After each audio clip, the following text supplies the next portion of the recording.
안녕하세요. 오늘도 사연살롱을 찾아주셔서 감사합니다. 저는 사회복지센터에서 일하고 있는 40대 아줌마입니다. 40대 아줌마지만 저는 얼마 전 저와 제 가족을 모욕한 뻔뻔하고 파렴치한 인간들에게 제대로 참교육을 시켰어요. 그리고 제 개인적으로도 큰 성장을 이루었고요. 물론 그 과정은 굉장히 괴롭고 힘들었지만 저는 결과적으로 제 자신에 대한 인식 자체가 뒤바뀌게 되었어요. 스스로를 뿌듯하게 여기게 되었달까요? 만약 과거에 제가 당했던 안 좋은 일들을 똑같이 겪으시는 저와 같은 아줌마가 있다면 그분들께 용기를 주고 싶어서 이렇게 제가 겪었던 일들을 써서 보내게 되었어요. 긴 이야기지만 부디 끝까지 제 이야기를 들어주시기 바랍니다. 저는 30대 후반이라는 늦은 나이에 결혼을 했어요. 원래 고향은 지방이었지만 대학을 입학하며 약 15년간 서울살이를 했었죠. 서울살이를 할 때 저는 매일 무언가에 쫓기는 기분으로 지냈어요. 학창시절에 저는 항상 저희 가족이 굉장히 번잡한 번화가에 산다고 생각했었는데 서울은 차원이 다르더군요. 매일 출퇴근 때마다 지하철 인파에 치이고 끼이며 살다 보니 제 모든 인생이 회색인 것처럼 느껴지더라고요. 그래서 30을 훌쩍 넘은 나이에 오랜 서울살이를 마치고 다시 고향으로 내려왔고 이곳에서 남편을 만나 결혼을 하게 된 것이었죠. 그리고 같은 복지사 일이지만 고향에 내려와서 일하다 보니 전에 없던 열정이 활활 불타게 되더군요. 아무래도 제가 사랑하는 제 고향의 일이다 보니 더 마음이 가기도 했고 더 이상 무시무시한 인파에 치여 살지 않게 되어 삶의 질도 올라가니 마음이 더 긍정적으로 바뀌어서 그랬던 것 같네요.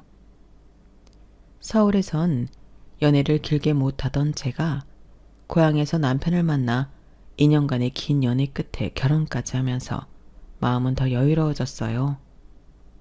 그렇게 만족스럽던 제 삶에 단 하나 방해물이 있다면 그건 바로 시어머니와 시누이였는데요. 연애는 환상이고 결혼은 현실이라더니 제가 실제로 겪어보니 옛말 틀린 거 하나 없더라고요. 특히 결혼은 남편과 하는 게 아니라 시댁 집안과 한다는 말이 뼈저리게 와닿았답니다. 저희 남편이야 성격이 모난 데가 없이 둥글둥글하지만 시어머니와 시누이는 아니었거든요.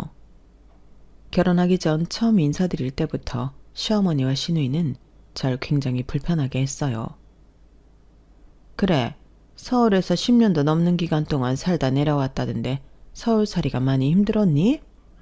네, 여기랑은 다르게 사람도 너무 많고 밤늦게까지 술집거리며 차들도 시끄러워서 저한테는 잘 안 맞더라고요. 서울엔 24시간 운영하는 음식점이 워낙 많아서. 그럼 나도 서울 살 때는 12시 넘어서 새벽까지 밖에 돌아다니고 그랬다는 말이야? 네, 아무래도 회식이 그렇게 늦게 끝날 때도 많았고요. 친구들이랑 잠깐 만났다가 들어가더라도 대중교통 타고 이동하다 보면 12시를 넘기는 경우도 종종 있었어요. 어머, 결혼도 안 한 처녀가 12시가 넘도록 집에 안 들어와도 부모님이 뭐라고 안 하셨단 말이야? 그야 제가 홀로 자취하느라 역세권에 집을 얻지 못했었거든요. 귀가할 때는 지하철도 타고 버스도 타야 하니까 저희 부모님도 그런 사정은 다 이해해 주셨어요. 에휴, 그렇구나. 그럼 부모님들은 뭐 하시는 분들이니? 아빠는 돼지 농장을 운영하시고 엄마는 고깃집을 하세요. 두 분이 거의 같이 일하시는 거나 다름없으시죠. 원래는 아빠 혼자 직원들 두고 하시다가 뭐? 돼지 농장? 고깃집? 아우, 어째 들으면 들을수록 머리만 아파지네. 그래, 알았다. 이만 들으마. 결혼식 얘기나 마저 해보렴. 어머니, 새언니 부모님도 굉장히 오랫동안 장사하셔서 동네에서 입지가 탄탄하신 분들이세요. 바로 옆 동네라 나중에 한번 들러보시면 아실 거예요. 고기도 정말 신선하고 맛있고요. 에휴, 그래, 너야 뭔들 안 좋겠니? 아예 대놓고 저와 저희 집안을 싫어하는 티를 팍팍 내면서 제 얘기는 듣기도 싫다는 듯이 굴었죠. 처음엔 그런 시어머니와 시누이의 반응에 결혼을 망설였던 것도 사실이에요. 하지만 그럴 때마다 남편이 나서서 중재를 해주었고 시어머니와 시누이는 매번 못마땅한 반응이면서도 남편의 중재에는 별다른 사족을 붙이진 않았죠. 당시 저로서는 1년에 10번도 볼까 말까한 시댁 식구들보다 매일 살부대끼며 같이 살아갈 남편이 더 크게 느껴졌기에 남편이 계속 중재만 잘해준다면 참고 살 수 있을 거라 생각했어요. 하지만 결혼 후 시간이 점점 지나면서 시어머니와 시누이는 점점 더 저를 무시했고 남편은 점점 더 중재를 안 하기 시작했어요. 사실 저도 그런 부당한 대우에 곧바로 맞서지 못하고 조금은 위축되어 있었던 게 시댁 가족은 원래 30년 전만 해도 누구나 알아주는 지역 유지였다고 해요. 그러다가 남편이 20대 초반이었을 무렵에 여러 번 큰 위기를 겪으면서 재산 규모가 많이 줄어든 거였죠. 그럼에도 불구하고 저희 부부가 결혼하기 약 3년 전 돌아가신 시아버지가 건강하셨을 때는 마을 통장도 하시고 군수자리도 제안을 받으셨을 정도로 그 영향력은 유지되었다고 해요. 시어머니는 국가나 기업에서 주최하는 각종 행사를 기획하는 일을 하셨는데 시아버지의 영향으로 의뢰가 들어오는 것마다 꽤 규모가 큰 행사를 맡으셨고요. 하지만 일이 자주 들어오는 것은 아니었고 서른을 넘긴 나이에도 백수인 시누이 덕분에 시댁의 경제적 상황은 겉만 번지르르 할 뿐 실속이 없었어요. 그래서 저희 부부가 맞벌이를 하니 다달이 용돈을 보내드려 각종 공과금을 내셨는데 시어머니와 시누이는 제 돈을 받을 때마다 불쌍한 사람 도와 번 돈이라고 하거나 쥐꼬리만한 돈이라면서 사사건건 무시하는 거였어요. 어머니, 이번 달에 병원비 나오셨다 그래서 제가 조금 더 넣어드렸어요. 여기요. 계좌를 이체하면 되지 뭐하러 매번 이렇게 봉투에 담아오는 거니? 불쌍한 노인네들 도와주면서 돈 벌다 보니 지금 그 노인네들이랑 나랑 헷갈리는 거야? 아니요, 그럴 리가요. 평소엔 이체해드리는데 그래도 이렇게 얼굴 뵐 때는 직접 드리는 걸 좋아하실 줄 알았어요. 어머님이 싫으시면 다음부턴 이체해드릴게요. 그거 뭐 얼마나 되는 돈이라고 봉투에 담아요? 그게 더 없어 보여요, 언니. 저희가 이렇게 자주 만다는 것도 아닌데 오실 때마다 그렇게 쥐꼬리만한 돈으로 생색을 내셔야 편하겠어요? 생색을 내려고 하는 게 아니라 제 생각으로는 직접 뵙고 전달해 드리는 게 예의라고 생각해서 그런 거예요. 알겠어요. 앞으로는 안 그럴게요. 당신 다음 주 주말에 계속 출근이야? 유성이네가 부부 동반으로 한번 보자는데. 다음 주부터 3주간은 좀 바빠서 안 돼. 차라리 평일이 어떨까 싶은데. 불쌍한 노인네들 돕는 게 뭐 그렇게 손이 간다고 주말까지 출근을 해? 바깥에서 돈 벌어오는 남편이 네 스케줄에 맞춰야겠니? 거 돈도 안 되는 거 대충 좀 해라. 일단 유성이네는 나한테 나 혼자 갈게 그럼. 시어머니와 시누이가 계속해서 저를 무시하고 깎아내리는데도 남편은 그런 두 사람의 말이 안 들리는 듯이 행동하며 자기 할 말만 했어요. 솔직히 시댁 식구들이 매주 저희를 부르거나 하지 않아서 그나마 버틴 거지. 그렇지 않았으면 진작 부부싸움이 100번은 더 났을 겁니다. 다행히 방문 횟수가 적어 평소엔 제 일에만 집중할 수 있었지만 사회복지사로 일하며 각종 민원에 단련이 된 저도 시댁에 방문할 때마다 무시를 당하니 조금씩 안 좋은 마음이 쌓여갈 수밖에 없었어요. 하지만 저는 시댁 식구들이 제 일을 무시하면 무시할수록 더욱더 애정을 가지고 일을 열심히 했답니다. 언젠간 제 노력이 인정받는 날이 올 거라고 믿으면서요. 지금 생각해보면 제가 바랐던 게 시댁 식구들의 인정이었는지 아님 남들의 인정이었는지는 잘 모르겠네요. 어쨌든 제가 일을 열심히 할수록 점점 저에 대한 평판이 좋아졌어요. 사무실 안에서는 제가 일을 열심히 잘하는 에이스로 손꼽혔고 제 프로젝트에 참여해준 주민들은 늘 저에게 고마워하며 참외며 고구마와 같은 선물까지 주시곤 했죠. 직장에서의 삶은 저는 만족도가 굉장히 높았어요. 하긴 시어머니와 시누이 그 두 사람만 아니면 어디서 누구와 뭘 하든 힘들 게 없긴 했죠. 남편과 둘만 있으면 또 괜찮았거든요. 남편은 저희 친정집에서는 사위 노릇은 다 해줬거든요. 그래서 저희 부모님도 남편을 늘 좋게 보았고 저도 그런 분위기에서 굳이 부모님께 시댁과의 불화를 티내지 않았어요. 그러니 저희 부모님은 당연히 당신들이 사위한테 잘해주는 것처럼 시댁도 저에게 잘해주는 걸로만 아셨죠. 그러던 어느 날 저에게는 선물과도 같은 일이 생겼는데요. 당시 제가 밤낮 없이 몰두하면서 기획한 프로젝트가 정말 좋은 성과를 내게 되었는데 글쎄 그 프로젝트로 인해 상까지 받게 된 거였어요. 세연 팀장이 이번에 시장 표창장 대상이래. 제가요? 그래, 지금 명단 든 거 보내줄게. 그동안 열심히 하더니 이렇게 빛을 보네. 축하해. 사무실 안은 금세 축제 분위기로 바뀌었고 모든 직원분들이 절 축하해 주었죠. 제 예상보다도 더 큰 보상이 주어지니 기쁘다기보다는 어안이 벙벙하더군요. 조금 울컥하는 감정도 생기고요. 소식을 들은 친정 부모님은 뛸 듯이 기뻐하셨어요. 전화기 너머로도 엄마 아빠가 절 자랑스러워 하시는 게 고스란히 전해주었는데 예기치 못하게 부모님께 효도를 하게 되어 얼마나 뿌듯했는지 모릅니다. 우리 딸이 무려 시에서 주는 표창장을 받게 되었다니 세상에 이게 무슨 일이야. 이번에 사무장님도 그렇고 많이들 도와주셔서 그래. 운이 좋았지 뭐. 그래도 네가 못하면 다들 도와주시겠어? 주변에 인복이 많은 것도 결국 다 네 복이야. 아니 여보, 이럴 게 아니라 우리 세연이랑 직장 동료분들이랑 다 같이 초대해서 축하 파티라도 열자고. 정서방이랑 사돈댁들도 다 모시라고 해. 네 아빠 말이 맞아. 이렇게 경사스러운 일이 생겼는데 작게라도 축하 파티를 열어야지. 안 그래? 아 참나. 그게 무슨 작은 파티야. 우리 가게가 작잖아. 어쨌든 다들 모셔와. 알았지? 저희 엄마 가게는 테이블이 20석이나 있는 가게였는데도 엄마는 당신 딸 표창장 받은 거 자랑하기엔 작다고 하시더군요. 부모님의 들뜬 목소리 때문인가? 저도 그제서야 제가 상을 탄다는 게 현실감 있게 느껴졌어요. 그래서 기쁜 마음으로 사무실 동료분들을 전부 초대하고 남편에게도 말했죠. 그런데 그때 너무 설레는 마음에 평소라면 망설였을 행동도 거침없이 하게 된 거예요. 당신 주변 사람들 중에서도 부를 사람 있으면 불러. 그날 어머님이랑 아가씨도 시간 되면 오시라고 할까? 엄마랑 유라를? 글쎄 뭐 두 사람이 온다고 하면 그러지 뭐. 왜? 어머님이랑 아가씨가 꽃등심 좋아하시잖아.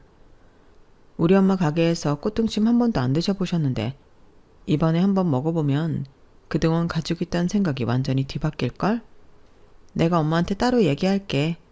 어머님이랑 아가씨 자리는 특별히 좋은 고기로 대접하겠다고. 불리하지 않아도 돼.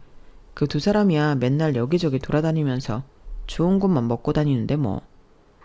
괜히 비싼 거 달라 그래서 장모님 힘들게 하는 거 아니야? 돼지고기집에서 돼지고기 대접하는 게 어때서? 두 사람 정도야 충분히 대접할 수 있어. 걱정 마. 우리 가족이 그 정도 능력은 있어. 당신 바쁘면 내가 연락드릴까? 아니야, 됐어. 내가 내일 얘긴 해볼게.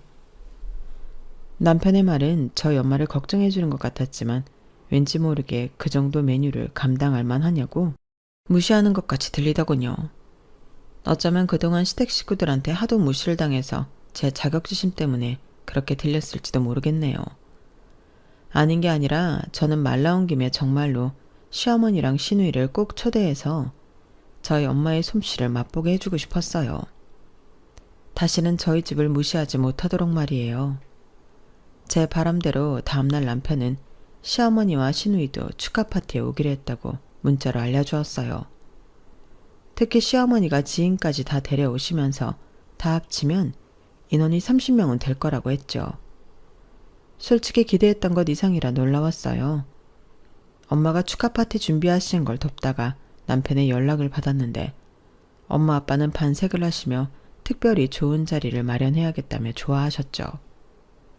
저는 엄마가 초대한 지인들만 해도 굉장한 분들이 오실 텐데 괜찮으시겠냐고 그러실 필요까진 없다고 말렸지만 엄마는 단호하게 이런 날은 가족을 먼저 챙겨야 한다며 시댁 식구들과 그 손님들에게 제일 좋은 자리를 마련해 주셨답니다.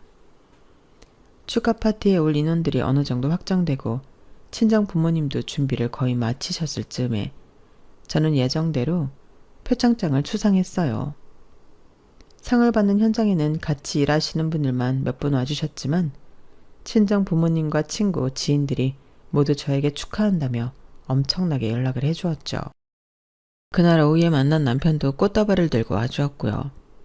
남편은 저에게 정말 자랑스럽다며 칭찬을 해주었고 저희는 오랜만에 부부 사이가 돈독해진 것을 느끼며 시댁으로 이동했답니다.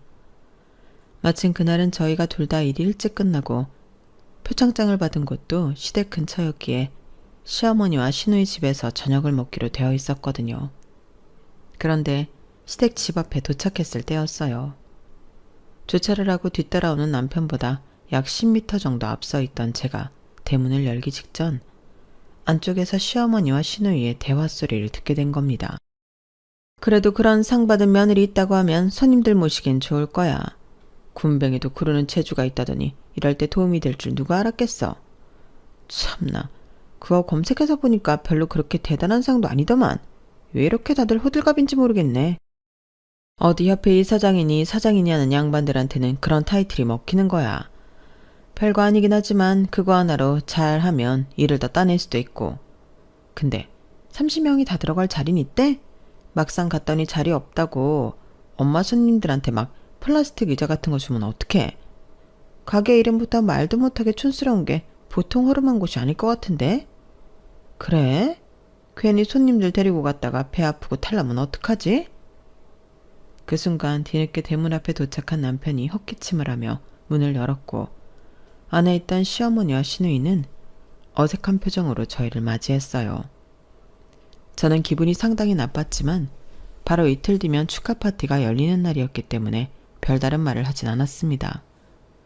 백문이 불여일견이라고 말로 뭐라고 하기보다는 그날 직접 행동으로 보여줄 생각이었어요. 저희 엄마 가게가 얼마나 훌륭한 가게고 얼마나 훌륭한 단골 손님들에게 사랑받고 있는지 말이에요. 물론 그렇게 마음을 다잡긴 했지만 저도 사람인지라 이후 식사 자리에서는 말이 곱게 안 나오긴 했어요. 그래 뭐 그 상은 잘 타고 온 거냐? 알만한 분들이 많이 오셨니? 네, 어머님이 알만한 분들은 모르겠지만 제가 알만한 분들은 꽤 와주셨어요. 상이야 주는 거 그냥 받기만 하면 되는 건데 뭐 어려울 일 있나요? 시상을 시장님이 직접 해주셨어요. 그럼 시장님한테 눈도장은 찍은 거구나. 그건 잘했다. 시장 표창장이면 그래도 어디 가서 체면 차릴만 하긴 하니까 그 정도면 됐다. 맨날 삽질만 하는 줄 알았는데 그래도 이렇게 하나 얻어 걸리는 게 있네요. 축하해요. 언니 그럼 이제 아예 계획만 세우면 되겠네요. 그러게요. 아가씨도 이제 취업 계획만 세우면 되겠어요. 평소처럼 웃으며 비꼬는 소리를 하는 시누이에게 저는 이때만큼은 참지 않고 바로 웃으면서 응수를 했죠. 그러자 생글거리던 시누이의 표정이 삽시간에 굳어지더군요. 시어머니랑 남편도 놀란 표정이었고요. 저는 일부러 주변 공기가 달라진 걸 전혀 눈치채지 못한 듯 굴며 밥만 맛있게 먹었는데요. 새빨개진 얼굴로 씩씩거리던 시누이가 한참 뒤 다시 입을 열더군요. 마치 절 화나게 하려고 작정을 한 듯이 말이에요. 그나저나 내일 모레 축하 파티 준비는 어떻게 잘 돼간대요? 저희 손님까지 다 합치면 30명인 거 알죠? 그때 가서 갑자기 자리 모자르거나 고기 다 떨어졌다고 하시면 안 돼요. 이런 건 원래 어떤 행사든 기본인 내용인데 혹시 알고 계시죠?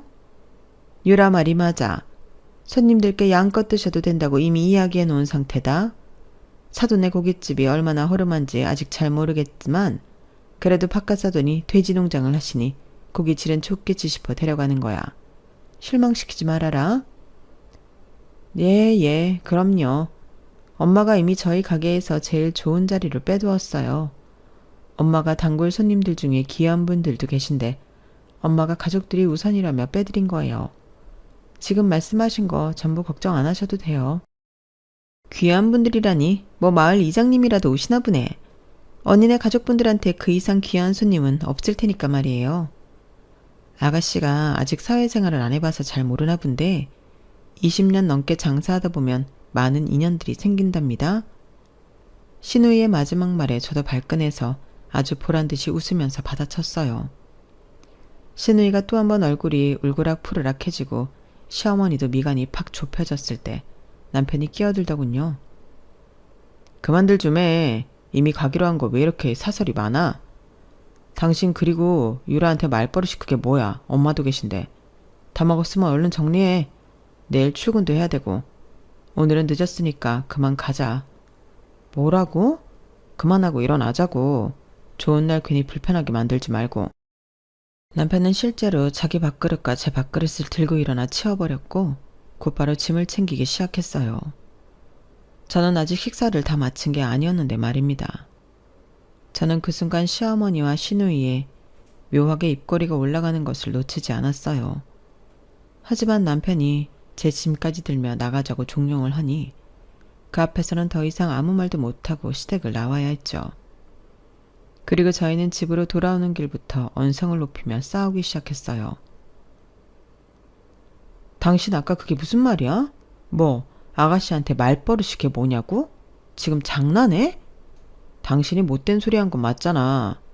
대체 왜 기껏 축하해주려고 모인 사람들한테까지 가시를 세워?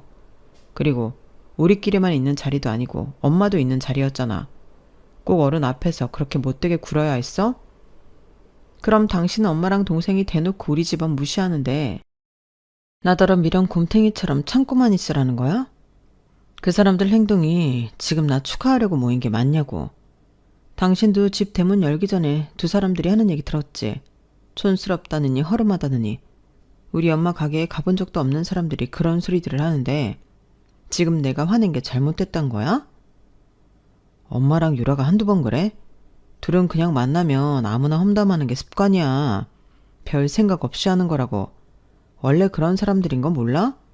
한 귀로 듣고 한 귀로 흘리면 되잖아. 나도 원래 이런 사람이야. 내 가족들 건드리면 화내는 사람. 이게 정상적인 거 아니야? 왜 내가 내 가족 욕하는 것까지 참아주면서 비정상적인 사람들한테 맞춰줘야 하느냐고. 당신은 이 상황에서 지금 그쪽 편을 드는 거야? 뭐 비정상? 말 함부로 하지 마. 아무리 화가 났기로써니 할 말 못할 말 분간이 안 돼? 함부로? 당신 엄마 동생한테나 말 함부로 하지 말라 그래. 남편은 답답하다며 집에 들어가서도 본인 서재에 들어가 나오질 않았고 저는 저대로 속이 상할 만큼 상해서 안방문을 쾅 닫고 들어갔어요. 누구보다 추가받았어야 하는 날에 남편에게까지 외면당한 느낌이었죠. 그동안 시댁 식구들과 저 중간에서 애매하게 굴거나 외면하기만 했던 남편이 그런 상황에서 시댁 식구 편을 들었다는 사실이, 그것도 제가 상을 받은 날 그런 행동을 했다는 사실이 도무지 용서가 되질 않았어요. 그때 처음으로 이 결혼 생활은 완전히 실패했다는 생각이 들었죠. 하지만 그때까지도 저는 마음속 깊은 곳에서 다다음날 시댁 식구들 놀라게 해주어 코를 납작하게 해주면 상황이 역전될 거라고 믿었죠. 그래서 그 다음날 회사를 일찍 마친 뒤 엄마 가게로 넘어가 준비를 열심히 도왔답니다. 워낙 많은 분들이 오시니 미리 세팅을 준비해야 할 게 한두 가지가 아니었거든요. 음식도 음식이지만 저는 엄마가 가게 전반의 모습을 많이 신경 쓴 티가 나서 코끝이 찡해지기도 했는데요. 원래도 엄마의 가게가 청결했지만 최대한 낡은 티를 조금 내려고 엄마가 많은 노력들을 하셨더라고요. 여러 소품도 챙기고 말이에요. 만반의 준비를 다 마치고 나니 드디어 파티 날 당일이 되었어요. 모임 1시간 전부터 정말 오래된 친구분들과 이웃분들이 하나둘 오기 시작했어요. 엄마의 오랜 단골 손님들은 저에겐 이모 삼촌과 같은 분들이 많았기에 저도 인사를 드리느라 정신이 없었죠. 모두 하나같이 꽃다발이나 소정의 선물을 들고 오시면서 순식간에 제 자리는 선물로 포화 상태가 되었답니다. 모두들 자기 일처럼 기뻐해 주셔서 얼마나 감사했는지 몰라요. 저희 부모님 얼굴에도 한바구음이 떠나질 않았죠. 그런데 가게 가장 좋은 자리, 시댁 식구들을 위해 빼놓은 30개의 자리가 약속 시간 10분 전이 되어도 채워지질 않는 겁니다. 초조하게 기다리던 저는 약속 시간이 5분밖에 남지 않았을 때 남편에게 먼저 전화를 걸어봤어요. 하지만 3번, 4번 전화를 해도 남편은 전화를 도통 받질 않았죠. 결국 저는 시어머니한테 직접 전화를 걸어 어디쯤 오고 있냐고 물어봤어요. 어머님, 지금 어디쯤 오고 계세요? 아, 안 그래도 연락 언제 오나 기다리고 있었다. 거기 아무래도 멀어서 못 갈 것 같아서 말이야. 네? 뭐라고요? 지금 갑자기 5분 전에 그게 무슨 소리예요? 어머님이 말씀하신 30명이 전부 못 온다는 말이세요? 그럼 내가 안 가는데 누가 가냐? 당연한 걸 묻고 앉아있네. 아무리 생각해봐도 그렇게 멀고 누추한 곳에 손님들을 데리고 가기가 영 꺼림칙해서 말이야. 암튼 그런 줄 알아라. 그걸 이제 와서 이렇게 통보하시면 어떡해요? 이미 예약한 자리에 음식까지 다 세팅해놨는데. 제가 순간적으로 화를 참지 못하고 목소리가 커지자 옆에 있던 엄마가 다가오셨어요. 제가 어찌나 당황스럽고 화가 나던지 눈물이 다 차오르더라고요. 그걸 본 엄마는 침착하게 저를 데리고 손님들이 없는 바깥으로 나오신 뒤 제 전화기를 가져가셨죠. 엄마는 최대한 예의를 갖춰서 대화를 시작하셨는데 시어머니는 그런 예의 따윈 개나 줘버린 듯한 말투로 통화를 이어가는 게 옆에서 다 들려왔어요. 옆에서 들어보니 30분이 전부 못 오신다고요? 무슨 일이 생기셨나요? 여기서 가기 너무 멀어서 못 가겠어서 그래요. 너무 멀다고요? 어디신데요? 데리러 가드릴까요? 아니, 사정상 못 갈 수도 있지. 왜 이렇게 꼬치꼬치 캐물으세요? 같이 계신 손님들 생각해서 그러는 거니까 그렇게 아세요, 그냥. 이제 와서 갑자기 못 오신다고 하면 상대방도 납득할 만한 이유를 대야 할 것 아니에요. 사돈도 사업하시는 분이니 대화가 당연히 통할 줄 알았는데 이렇게 말 한마디로 약속을 어기는 게 무슨 경우 없는 행동입니까? 안 사돈이 뭘 안다고 가르치려 들어요. 인터넷에서 보니까 가게도 별 무슨 다 쓰러져가는 가게나 운영하시면서 제 손님을 데리고 먼 길 갈 만한 메리트가 없다고요? 뭐라고요? 사돈, 지금 선 넘으셨어요? 이게 이해하기 어려워요? 귀한 분들 모시는 거라 대접을 좋게 해줘야 한단 말이에요. 기껏 그렇게 멀리 데리고 가서 다 낡고 초라한 고깃집을 데려가면 손님들이 저를 어떻게 생각하겠어요? 얘기 끝났으면 그만 좀 따지고 드세요. 저희가 오늘 갑자기 약속을 잡은 것도 아니고 그 전에 마음에만 안 드시면 미리 얘기할 시간이 충분했잖아요. 자리를 30개나 빼놓고 5분 전에 취소하면서 지금 상대방한테 모욕적인 말까지 하시는 거예요? 아우, 그래요. 미안하게 됐네요. 사과드릴게요. 됐어요? 사돈, 이딴 식으로 굴면 후회하십니다. 아, 네, 후회할게요. 됐죠? 이제 진짜 끊습니다. 그렇게 전화가 끊어졌고 엄마는 잠시 황당하다는 듯이 핸드폰 액정만 보고 계셨어요. 저는 엄마한테 그런 말들을 듣게 해서 죄송하기도 하고 제 불행한 결혼 생활을 들켜서 속상하기도 한 마음으로 눈물만 뚝뚝 흘리고 있었어요. 잠시 후 엄마는 저에게 일단 손님들이 계시니 울음을 그치고 오늘은 저를 축하하는 자리니 안 좋은 생각은 전부 없애고 즐기기만 하라고 하셨어요. 엄마의 다독임에 저는 눈물을 참고 다시 가게 안으로 들어갔습니다. 하지만 당연히 엉망이 된 제 얼굴과 횡하니 비어버린 30석의 자리를 보며 손님들은 모두 무슨 일이냐고 물어보았어요. 저는 어떻게 말씀드려야 할지 고민했는데 엄마는 전혀 숨기지 않고 있는 그대로 이야기하셨어요. 사돈댁이 손님들을 전부 모시고 30명이 오신다더니 방금 취소하신답니다. 아무런 이유도 없어요. 어머, 무슨 그런 경우가 다 있대요? 거기 옆 동네 그 주택에 사는 사람 말이죠? 양귀남이었나? 그 옛날에 남편이 통장도 하던. 네, 맞아요. 어떻게 된 건지 사위도 저희 딸 전화를 전부 무시하고 있고요. 어머, 웃긴다. 그 집 인간들이 그렇게 개념 없는 인간들이었다니. 세연 팀장님, 너무 속상해하지 말아요. 저희가 30인분 못까지 축하해줄게요. 그래, 세연이 너 기죽지 말어. 여기 있는 우리가 그 집안 사람들 전부 누군지 알았으니까. 내 동창들 그 동네 많이 사는데 싹 다 소문내야겠어. 다들 진심으로 저를 위로해주고 축하해주시니 저는 울다가 웃다가를 반복했고 종국에는 즐겁게 그 자리를 보낼 수 있었네요. 저희 부모님도 그 자리에서는 손님들과 신나게 시댁 욕도 하시고 또 이후엔 일상적인 이야기를 하며 마음을 푸셨고요. 그리고 정말 감사하게도 손님들은 자리를 모두 마친 후에 다들 자발적으로 소정의 돈을 카운터에 두고 가셨어요. 저희 세 가족이 극구 반대하며 말렸지만 10,000원 한 장이라도 기어이 놓고 가셨죠. 그동안 저희 엄마한테 얻어먹은 외상값이 많다며 없는 얘기까지 하시면서 말이에요. 저랑 아빠는 그런 손님들을 마지막까지 친절히 배웅해드렸는데 엄마는 손님들이 얼마 안 남았을 때 한 분에게 다가가 잠깐 이야기 좀 하자며 데려갔어요. 키가 저보다도 머리 하나 더 크신 나이가 지긋한 분이셨죠. 저도 어려서부터 자주 봐왔던 단골 손님 중 한 분이셨어요. 두 분은 약 5분 정도 진지하게 이야기를 나누셨는데요. 대화가 끝나고 그 손님은 제가 오늘 저녁 늦게라도 연락드리겠습니다 라는 말과 함께 떠나셨어요. 저는 뒷정리를 하면서 엄마한테 그 손님에 대해 물어보았는데 엄마는 되려 저에게 역질문을 해오셨어요. 그 집 인간들이 다 그딴 식으로 못돼 처먹었어? 정서방도? 너 시집갔을 때부터 그랬어? 아빠도 화가 단단히 난 표정으로 절 지켜보셨고요. 저는 그날 부모님께 제가 시집 온 뒤로 시댁 식구들의 어떤 식의 비난과 조롱을 받아왔는지 모두 이야기했고 저희 부모님은 어두운 표정이었지만 별다른 말씀 없이 그동안 고생했다며 절 안아주셨답니다. 저는 그때까지도 연락이 없는 남편에게 똑같이 아무런 연락을 안 하고 그날은 친정집에서 잠들었어요.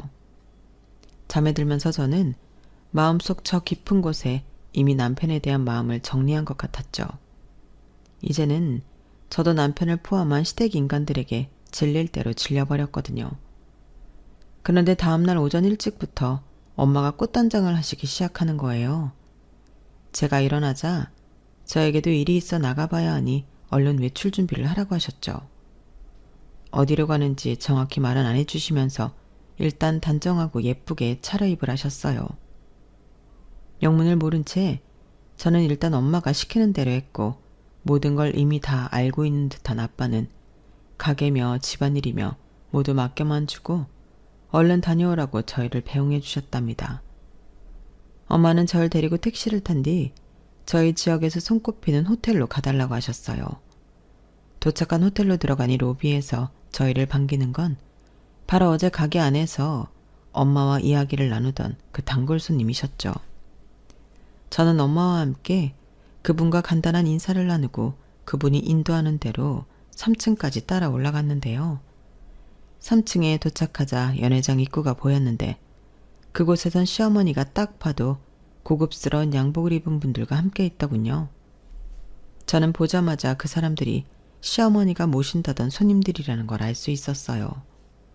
그 사람들은 시어머니의 설명을 듣다가 그쪽으로 다가가는 저희를 보고 깜짝 놀라며 인사를 해왔어요.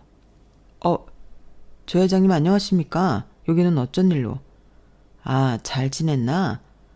여기 이분은 예전에 우리 회사에서 임원직에 있던 오 여사님이네. 예전에 우리 회사 90년대에 유일한 여자 임원이 있었다고 얘기한 적이 있었지? 그 오 여사님이십니까? 안녕하십니까? 야, 오 여사님 덕분에 땡땡식품이 따낸 계약만 엄청나다고 들었습니다. 당시 입지를 다진 덕에 지금의 땡땡식품이 있을 수 있었다고요? 아닙니다. 다 지나간 옛일이죠. 지금은 그저 시골 고깃집 사장님일 뿐이랍니다. 오늘 이렇게 오 여사님과 찾아오게 된 건 다름이 아니라 자네들이 이번에 계약했다는 행사 업체에 대해서 해줄 얘기가 있어서 그러네.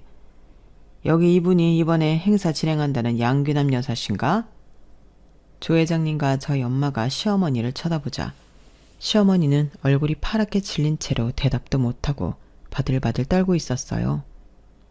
시어머니 옆에 있던 직원이 대신 그렇다고 대답하니 조 회장님은 시어머니 앞에서 대놓고 이런 말을 이어갔어요. 그런데 듣자 하니 자네 회사에서 이번에 준비하는 행사가 꽤나 중요한 행사였지 않나? 그러면 그 행사를 진행하는 사람도 잘 알아보고 계약을 진행했어야 하는데 내가 알기론 여기 양귀남 여사의 신망이 그다지 좋지가 않아. 네? 그렇지만 이분은 저희가 지난 3년간 거래를 해왔는데 그건 안 그래도 황 이사랑 어제 전화로 이야기를 마친 상태네. 여기 양귀남 여사가 바로 어제 한 업체랑 30명인분의 음식을 약속해놓고 5분 전에 연락해 다짜고짜 취소를 해버리더군. 계약도 일종의 약속 아닌가? 황 이사도 이런 사람과는 앞으로 일하고 싶지 않다고 했네. 그게 정말입니까? 그게 사실이라면 저희는... 양복을 입은 사람들이 넉넉한 표정으로 시어머니를 바라봤어요. 그러자 시어머니는 두 손을 휘휘 저으며 조 회장님의 말을 부정했죠. 아닙니다. 그럴 만한 사정이 있기 때문이었어요. 제가 다 충분히 설명했고요. 그게 그러니까... 그럴 만한 사정이 뭡니까? 알고 보니 그 업체가 너무 낡은 곳이어서... 제가 지금 운영하고 있는 가게였죠, 정확히는. 어제 저녁에 30명이 오겠다고 약속해놓고 5분 전에 단지 가게가 낡았다는 이유로 오기 싫어졌다면서 취소하시더라고요. 오 여사님 운영하시는 가게를요?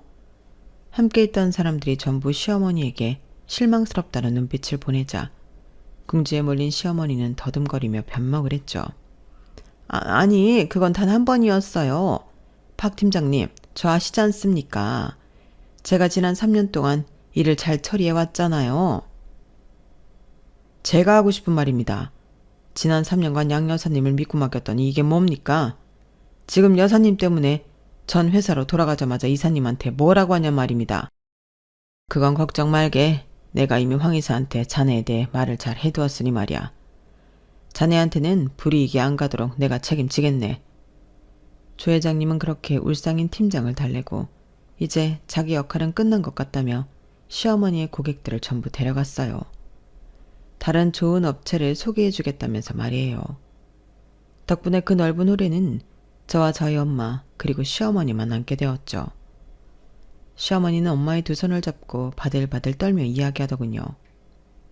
이보세요, 안사돈.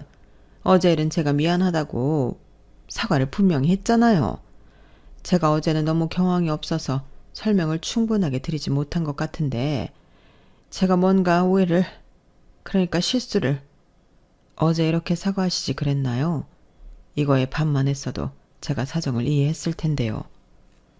엄마는 차갑게 시어머니의 손을 뿌리쳤고 시어머니는 그 자리에서 저희에게 다짜고짜 무릎을 꿇었어요. 어제는 제가 정말 죄송했습니다. 제가 어제 음식값은 전부 변상할게요. 저 회사는 절대 이러면 안 돼요. 제 회사가 제 고객의 거의 전부란 말입니다. 다른 곳은 1년에 한두 번 의뢰가 올까 말까인데 안사돈 제발 한 번만 봐주세요. 얘 세연아, 사돈께 잘 좀 말씀드려 봐라. 얼른 이 시애미 한 번만 봐달라고 좀 그래. 제가 왜요?